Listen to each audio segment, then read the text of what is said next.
A little bit about the 2-5-1 progression. We're going to go ahead and analyze this tune here. This is There Will Never Be Another You. It's a pretty heavily 2-5-1 bass tune, and it's a standard, and you'll be better off by knowing it. And we're going to dissect some of these chords here and figure out where all these 2-5s come into play, how they work together. Okay, so keep in mind all the things we're talking about: the circle of fifths, the diatonic chords. There's going to be some out of diatonic stuff in here, but it won't be that difficult to understand if you kind of know the basic terminology here. So we're in E flat major, concert E flat major. So let's just analyze the first chord. Obviously, this one is a 1 chord, so let's put that in there. It's going to be stupid. So this is the 1, right? So that goes on for 2 bars. So that's the 1 chord. That's easy. So now we've got this. So this is a 2-5 of 6. So it's a 2-5-1, but you're temporarily tonicizing the 6th chord, right? So there's a lot of temporary tonicization in there, which is exactly what it sounds like. It's just a temporary move to this key signature. You're not changing key signature, but you're just moving to this chord. And this is a minor 2-5, which is not that much different from a major 2-5, except this is a half diminished chord. But for our purposes, let's just go. That's a 2. That is a 5. And this guy is 1 of 6. Then that goes on for 2 bars. Now, what we have here is B flat minor 7, E flat 7 to A flat major 7. So let's look at the A flat major 7. That is the 4 chord. But these chords are 2-5 in the circle of fifths, 2-5-1, 2-4. Just like this one, that was 2-5, 2-6 to the 6th chord. This is 2-5 to the 4 chord. So there's another 2-5 right there. I'm not going to write that in because I don't have enough room. But 2-5-1. Now, so there you go. So your roadmap so far of this tune is 1, 2-5 of 6, 2-5 of 4. Which basically, all of these pretty much contain the same notes, except for this, you're going to pretty much add your, obviously you're going to add your E flat in there also, right? And after we do this, I'll show you some guide tones on how you can kind of navigate these changes here. Okay, so that. Now this chord right here, this D flat 7, this is actually a what's called a backdoor 2-5. It's actually just a 5. It's a backdoor 5. It basically the most simplest way I can put it is it's not B flat 7, which it would normally be.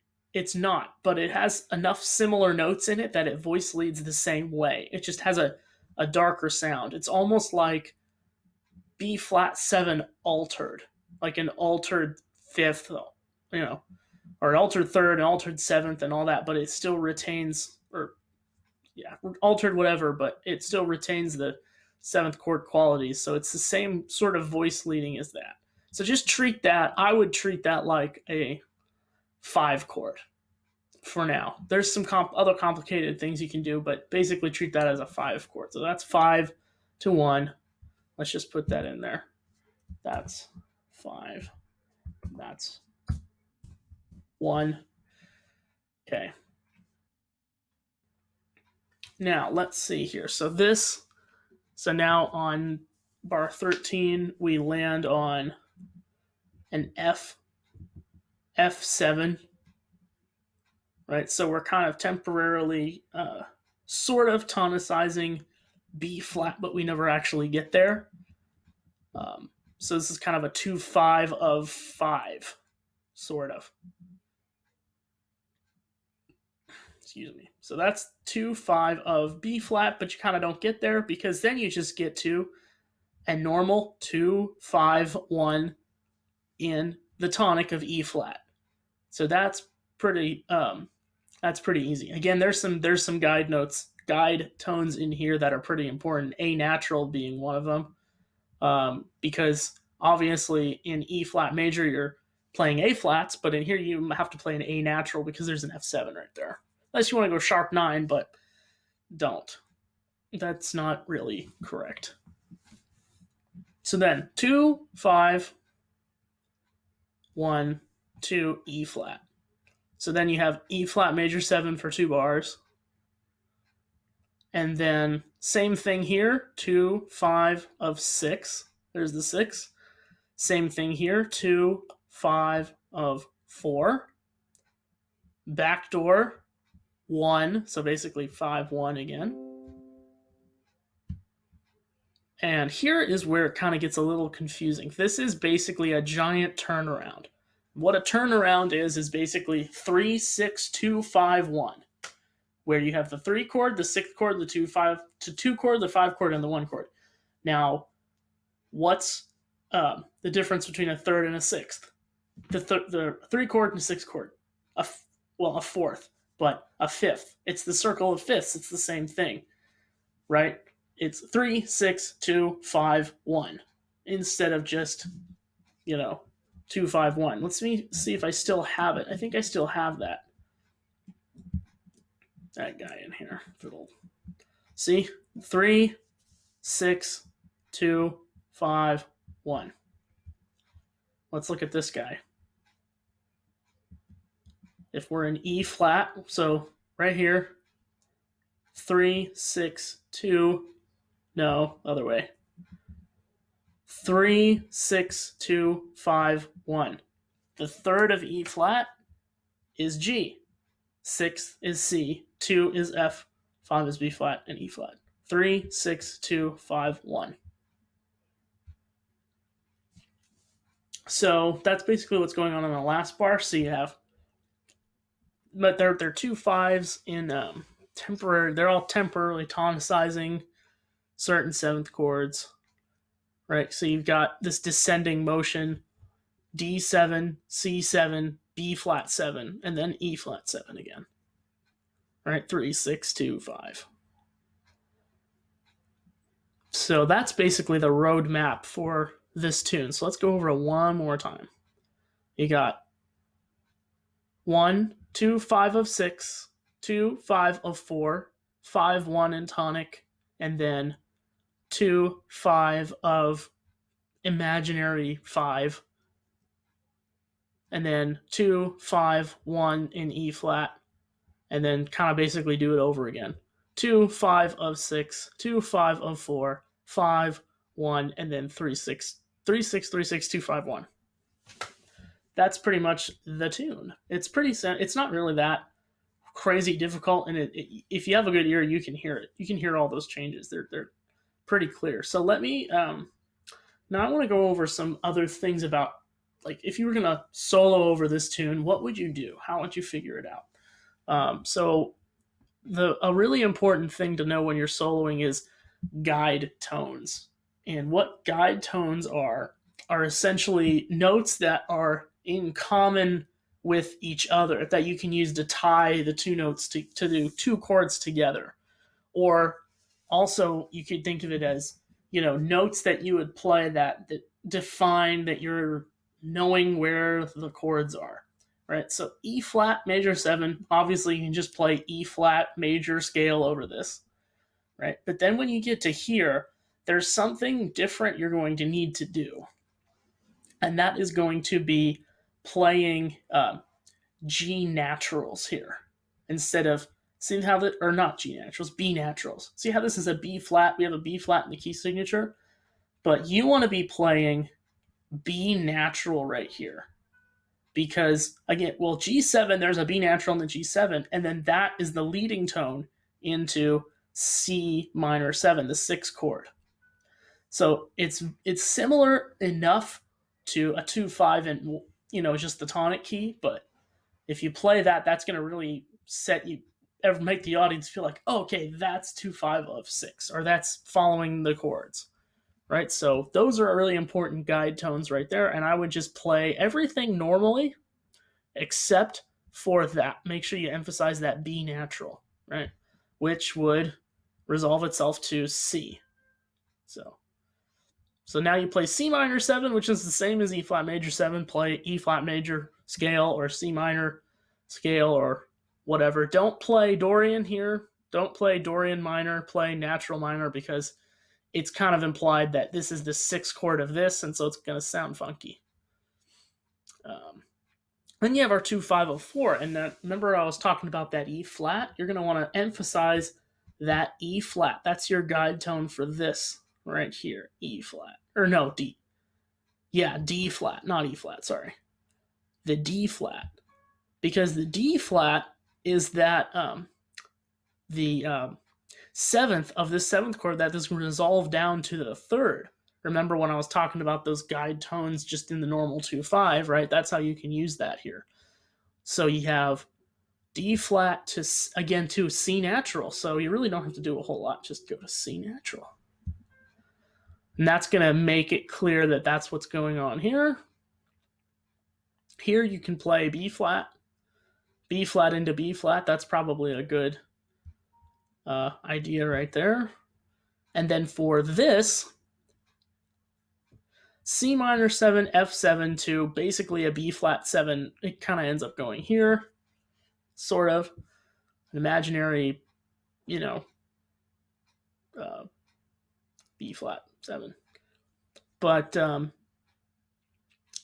so the common tone here that you need to emphasize it's not in the key signature is going to be your A natural. So instead of A flat, because A natural, Dorian 6th, and then here obviously it's the 3rd.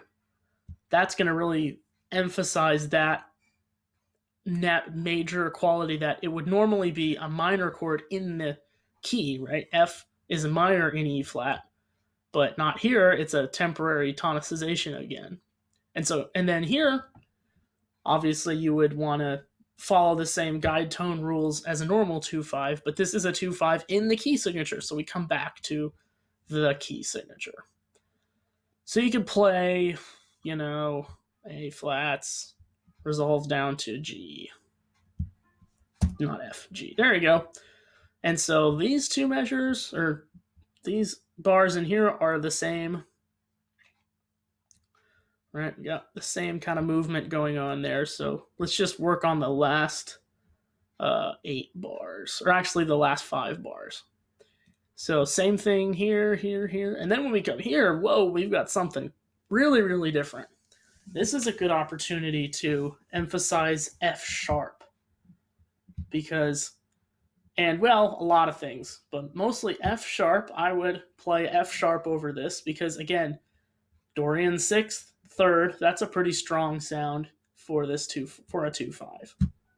F sharp, you could play also A natural, obviously, because it's A minor, so play A natural. Those 2 notes I'd probably emphasize there. That E flat major 7 kind of just doesn't really last that long, so I would probably just play D7 this whole time in this measure again. So just basically repeat this in this measure here. And then now we're on to the 3rd to the last measure. So here we want to emphasize not the F sharp, but a step below that, E natural, because see, we have D7, then one step down, whole step down, a C7. So you'd probably want to repeat a similar line there to give it some continuity. So you kind of emphasize that E natural. Then here is just a normal good old 2/5 in the key signature, just like up here.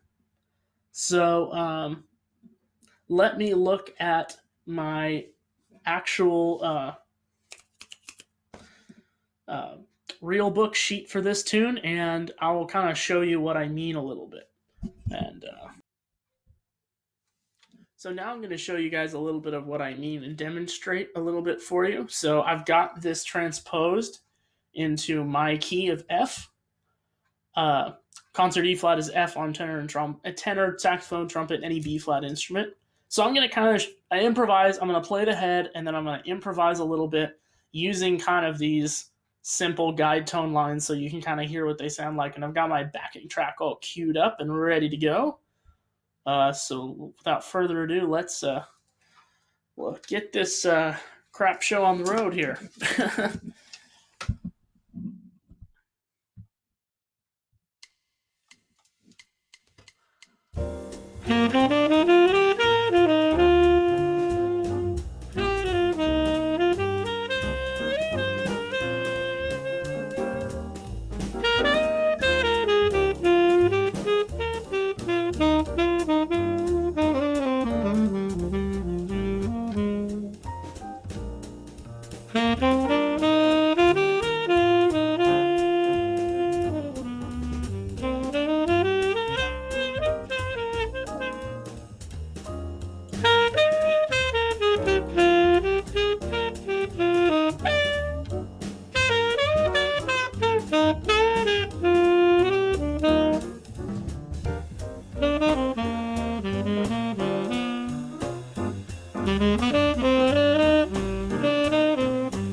So hopefully you guys could hear a little bit of what I was doing, emphasizing those guide tones and not really playing much else, and just really focusing on being right within these changes here, right within all the guide tone lines. All right. So that is one exercise on how to improvise over these kind of 2-5-1 standards. Hopefully, you get a better idea of what this is all about. So, and that's pretty much it for the lesson for today. So I will see you guys in the next one. Thanks.